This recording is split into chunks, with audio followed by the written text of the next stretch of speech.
You ask Tiger to solve. This deals with linear equations with one unknown.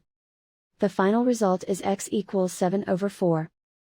Let's solve it step by step. Simplify the expression. Expand the parentheses. Multiply the coefficients. Simplify the arithmetic.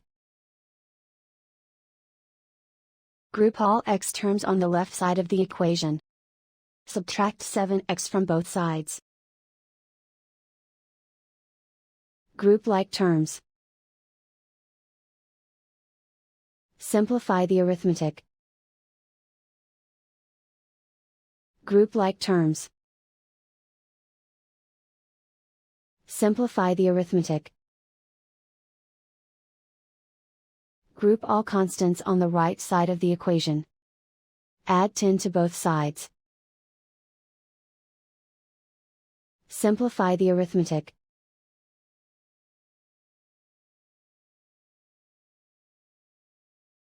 Isolate the x. Divide both sides by 8.